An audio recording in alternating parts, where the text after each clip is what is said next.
नमस्कार।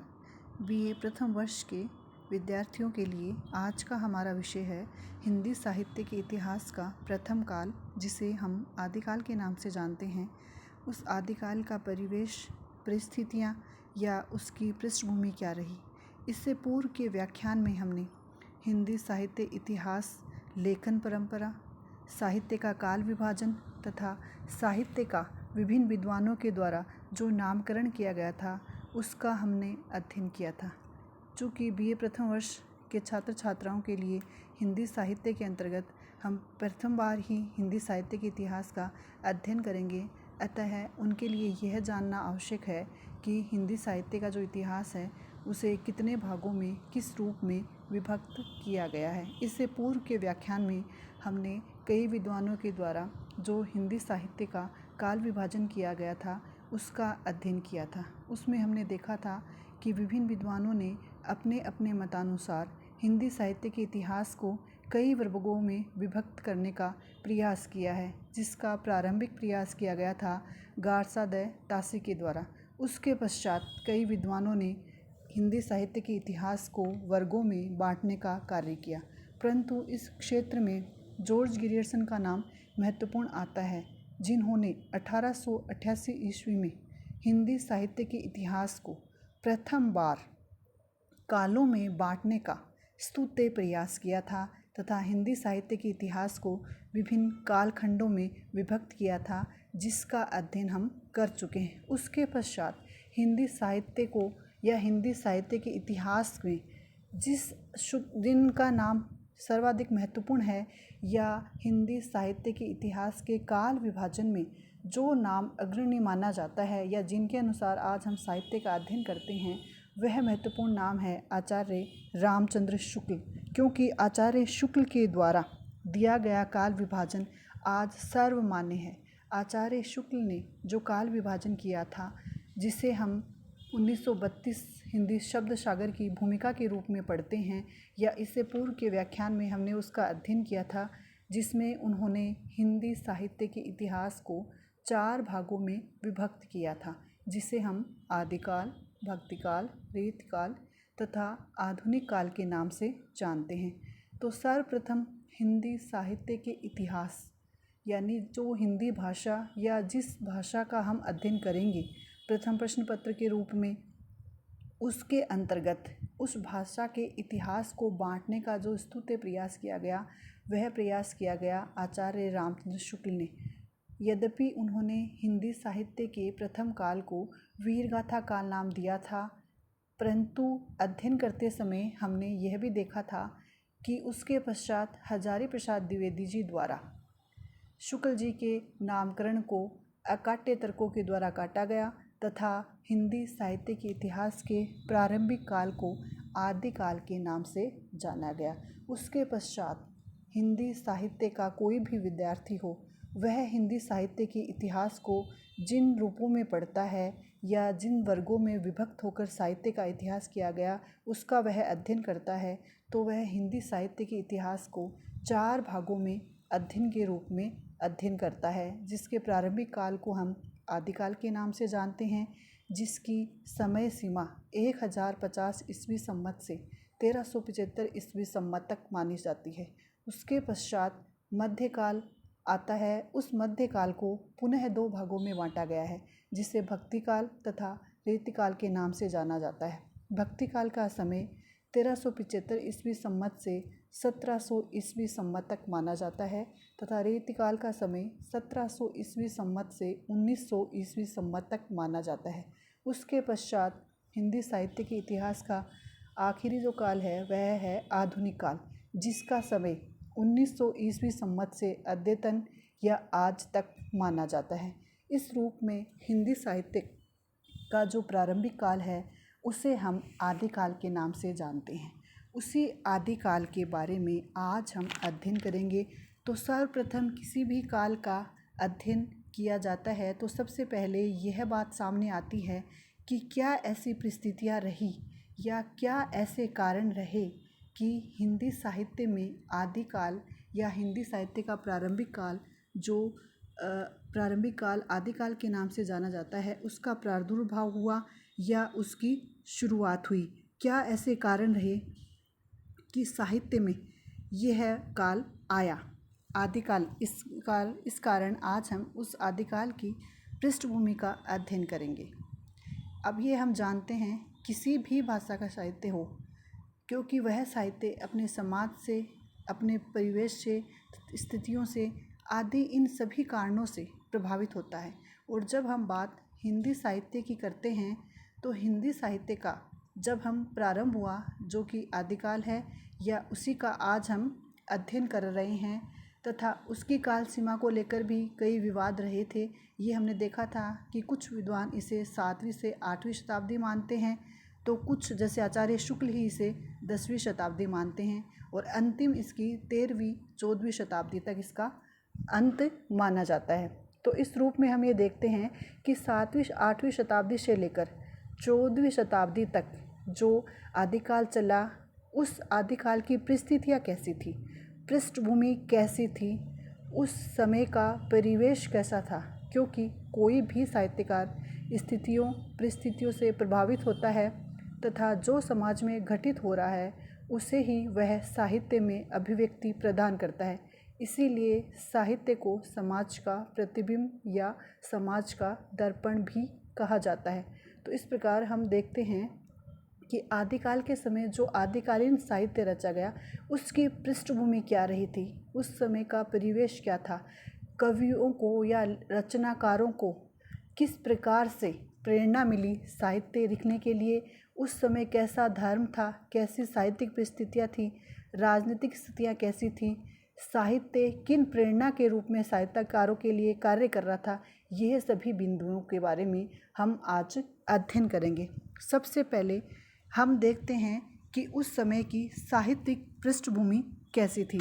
साहित्य, जैसा कि इससे पूर्व हिंदी साहित्य का प्रारंभ माना गया है, तो प्रारंभिक जब किसी भी भाषा का होता है तो वह भाषा अपने विकास क्रम की ओर उन्मुख नहीं होती, अर्थात उसका जो क्रम है वह उतना महत्वपूर्ण नहीं होता कि वह अपने उदात्त स्वरूप में या पूर्णता को प्राप्त कर ले, क्योंकि उससे पहले हिंदी साहित्य में संस्कृत भाषा में ही, उससे पहले हिंदी साहित्य में किसी प्रकार का कोई साहित्य नहीं रचा गया था। उससे पूर्व संस्कृत भाषा में ही साहित्य रचनाएं की जा रही थी, तथा वही कवियों के लिए प्रेरणा का कार्य भी कर रही थी। परंतु इस समय संस्कृत साहित्य, प्राकृत, अपभ्रंश और हिंदी भाषा तीनों की त्रिवेणी अबाध गति से बही है। कश्मीर संस्कृत का केंद्र था, तो पूर्व में सिद्धों ने, पश्चिम में जैनों ने तथा नाथ कवियों ने, तथा इसके अतिरिक्त लोकाश्रय में प्राकृत और डिंगल भाषा में, तो राजाश्रय में वीर गाथा काव्य का विकास हुआ। इस प्रकार संस्कृत, प्राकृत, अपभ्रंश आदि सभी भाषाएं इस साहित्य में पूर्ण रूप से लिखी गई। संस्कृत कवि काव्य शास्त्र के विनोद के रूप में काव्य लिख रहे थे, तो अपभ्रंश जिसमें कि सिद्ध, जैन तथा नाथ आते हैं, उन्होंने धर्म प्रचार से परिपूर्ण होकर या उससे प्रभावित होकर अपना साहित्य लिखा। राजस्थानी से युक्त हिंदी भाषा ही एक ऐसी भाषा थी जिसमें संपूर्ण जीवन की झांकी हमें दिखाई देती है। इस प्रकार साहित्यिक पृष्ठभूमि के अंतर्गत अगर हम अध्ययन करें तो हम पाते हैं कि किसी भी एक प्रकार की भाषा का बोलबाला इस युग में नहीं रहा, क्योंकि यह युग अंतरकलह तथा बाह्य संघर्षों का काल रहा। फिर भी साहित्य पथ या साहित्यकार अपने सृजन पथ पर आगे बढ़ रहे थे, तथा जो भी रचनाएं इस युग में लिखी गई, वे रचनाएं हिंदी साहित्य को समृद्ध करने का, श्री गणेश करने का पूरा आधिपत्य रखती हैं या अपना पूरा प्रयास करती हैं। उसके पश्चात धार्मिक रूप से अगर हम इस युग को देखें या धार्मिक पृष्ठभूमि कैसी रही उसका हम अध्ययन करते हैं, तो हम देखते हैं कि आदिकाल धर्म के क्षेत्र में पूर्णतः अराजकता का काल माना जाता है, क्योंकि बौद्ध व जैन धर्म भी पतन की गहराइयों में धंसता जा रहा था। इस युग में वैदिक और पौराणिक धर्म के विकार आने पर जैन और बौद्ध धर्म ने भी शुद्धता और श्रेष्ठता का दावा किया था, तथा उनमें भी अनेक बुराइयों ने प्रवेश कर लिया था। इस प्रकार अब जो धर्म आध्यात्मिक उच्चता के नाम पर प्रमुख था, वह धर्म अब उसमें आध्यात्मिकता के स्थान पर जंत्र मंत्र तथा अनेक प्रकार की संकीर्णताएं प्रवेश हो गई थी तथा धर्म के नाम पर चमत्कार प्रदर्शन की प्रवृत्ति के द्वारा भोली भाली जनता को ठगा जाने लगा था। धर्म के आवरण में अधर्म का पालन पोषण किया जा रहा था। इस प्रकार धर्म के क्षेत्र में पूर्ण रूप से अराजकता आ गई थी। आध्यात्मिक उत्कृष्ट की अपेक्षा नैतिक पतन का यह दौर अभिशापमय बन गया था। वैदिक धर्म के उत्थान के लिए शंकराचार्य, कुमारिल भट्ट, चंद्रकीर्ति जैसे दार्शनिक और विद्वान हुए थे, जिन्होंने पथ प्रदर्शन का अभूतपूर्व प्रयास किया था, परंतु उनके पश्चात धर्म के इस विखंडन से बचने के लिए आचार्यों ने जो प्रयास किए थे वह अब संकीर्णता का आवरण ओढ़कर बुराइयों के द्वारा समाज में प्रविष्ट होने लगे थे तथा इस समय इस्लाम आक्रमणकारियों ने भी तलवार के जोर पर इस्लाम धर्म अपनाने पर बल देने लगे तथा ये इस प्रकार का काल रहा कि जो भी परिस्थितियाँ रही उसमें संकीर्णता या अव्यवस्था या आध्यात्मिक पतन की अपेक्षा नैतिक पतन का यह काल पूर्ण रूप से हिंदू जनता के लिए या हिंदू समाज के लिए अभिशापमय बन गया था। सामाजिक पृष्ठभूमि की हम बात करें, यथा राजा तथा प्रजा जैसी बात हमें इस युग में भी दिखाई देती है, क्योंकि इस युग में यह काल अशांति, युद्ध तथा धर्मांधता का काल रहा। जब धर्म और राजनीति केवल अपनी ही चिंता में लीन हो गई तो समाज में भी विकारों का प्रवेश हो गया, क्योंकि 10वीं-11वीं शताब्दी में पूर्वी भारतीय समाज पूर्णतः वर्ग के आधार पर जाति की कठोर व्यवस्था में जकड़ने लग गया था। अब व्यक्ति को गुण के स्थान पर जाति के आधार पर समझा जाने लगा था अथवा जाति का वर्ण भेद पूर्ण रूप से समाज में बढ़ता जा रहा था तथा अनेक उपजातियां नित्य प्रति समाज में पनप रही थी। छुआछूत जैसी कई बुराइयां समाज में प्रविष्ट हो गई थी, जिसके कारण सामाजिक पृष्ठभूमि के कारण या धर्मांधता के कारण यह युग अत्यंत ही संकीर्णता का युग माना गया है। इस समय व्यक्ति के गुण कर्म के स्थान पर जाति और वर्ण संबंधी श्रेष्ठता को ही उच्चता का जब एकमात्र मापदंड माना जाने लगा तो ऐसे समय में कई प्रकार की बुराइयां भी समाज में प्रविष्ट हो गई। कन्या के विवाह के समय रक्तपात आम घटना हो चुकी थी। सती प्रथा भी इसी युग का अभिश्राप मानी जाती है, क्योंकि युद्धों की पृष्ठभूमि में पलने वाले समाज की आर्थिक दशा अत्यंत ही विपन्न हो गई थी। व्यवसाय तथा कृषि में अस्थिरता के कारण धन धान्य का उतना प्राचार्य नहीं रह गया था। इस कारण समाज में लोगों की व्यवस्था अत्यंत ही दीनहीन होने लगी थी। इसके पश्चात राजनीतिक पृष्ठभूमि की हम बात करें तो राजनीति में भी भारत में वृद्धन साम्राज्य के पतन के पश्चात हिंदू सत्ता के क्षय और इस्लाम के उदय की करुण कहानी का काल आदिकाल माना जाता है। भारत का सामान्य इतिहास इस युग की राजनीतिक दुर्व्यवस्था, अस्त व्यवस्था तथा विक्षोभ को प्रकट करता है।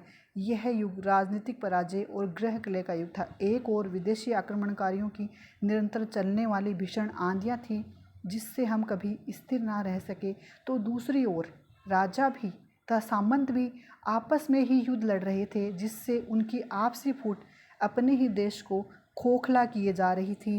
राष्ट्रीयता का मतलब राष्ट्रीयता का अर्थ एक प्रांत विशेष से ही समझा जाने लगा था।